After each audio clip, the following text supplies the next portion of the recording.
What's up, everybody? This is Absolute Aquatics, and today we're going to be talking about breeding guppies and basically live bearers in general, besides like the more difficult ones. These are like the more available ones, such as stuff that you'll get at like Petco, PetSmart, and you can also get these at local pet stores and special pet stores as well, usually. Alright, so when it comes to breeding guppies or common live bearers, you need a male, which typically with guppies, the male is much fancier looking, and then there's the females, which these are females, which aren't as flashy typically. You can buy some more expensive ones that are. I actually really like these ones that kind of have a yellow body. You can't see them as well since they're up near the top where they're not getting a lot of light. But most guppies, female guppies, look more like this, where they're just kind of bland, versus like this yellow one, which I personally really like. Kind of reminds me of a rice fish. So basically, once you have males and females, you gotta consider the numbers. Typically, you're gonna want way more females than males.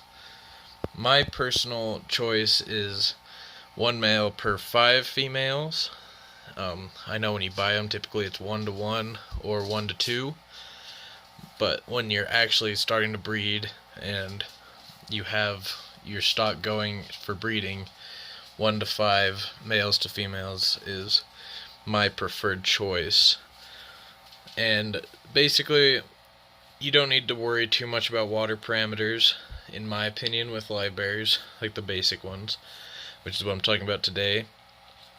And with temperature, I have found, with guppies especially, 65 to 75 to be kind of the perfect, and 70 being that perfect mark, like 70, 72.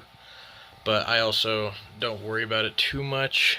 I keep this room about 75 degrees. The water's like usually 71 to 70 and a half. And these guppies have bred a lot for me. I actually scooped out a bunch of them recently and gave them to a friend, and that's why there's no babies. We might see a baby.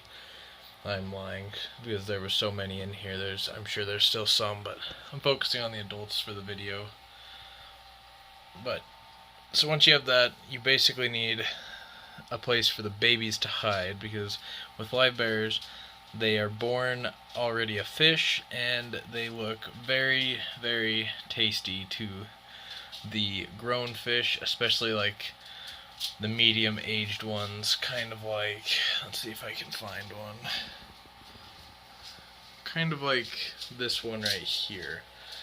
It's like older, but big enough that it's going to be able to chomp down on those little babies, because when they come out, they're very comparable to a grain of rice, and they typically will hide up near the top. So that's why I have plants like this Pogostemon Stellatus octopus and this water wisteria, and I like to make sure I leave some of the stems every time I cut. I like to leave at least one stem reaching all the way to the top. Same with this plant here. That way, when the babies are born, they have somewhere to hide. And then down in the bottom, I like to use Java moss. In this aquarium, this Java moss is actually not intentional at all, and neither is the dwarf sage from here over.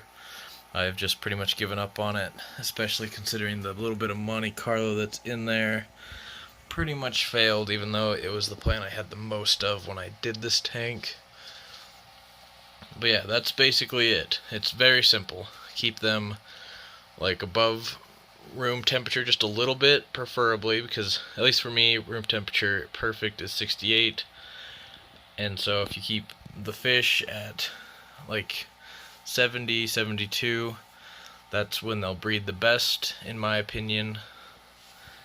But also, if you keep your aquarium that you're wanting to breed these fish in a room temperature room, I am actually gonna probably catch this guy out. He's not looking too good. So yeah, definitely keep your eye out for fish like this, because all the other ones are very fat and swimming better than, well, now he's kind of acting athletic, but I might pull him out for quarantine because he's acting weird. So yeah, you just gotta keep lots of hiding spots for babies, keep the tank room temperature, and then have a good ratio male to female. I'm sure you've heard this before because that's about what everybody else says.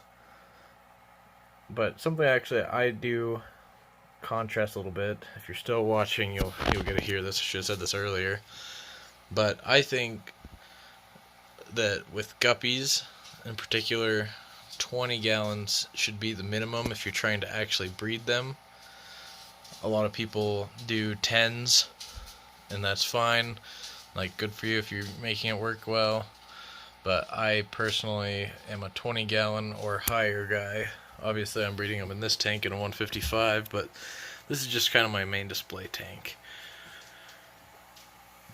I am looking forward to moving this tank here, hopefully within a month, into the new fish room. So if you guys are watching this because you wanted to look up guppies, definitely check out the rest of my channel, see if I've already done that. If you're watching it when it first comes out, definitely subscribe so you can watch that journey, because the new fish room is going to be awesome. Alright guys, thank you so much for watching. Please hit that subscribe button, like, comment, let me know what you guys think. Let me know if you learned anything new, if you've already seen other breeding videos on guppies or live bears.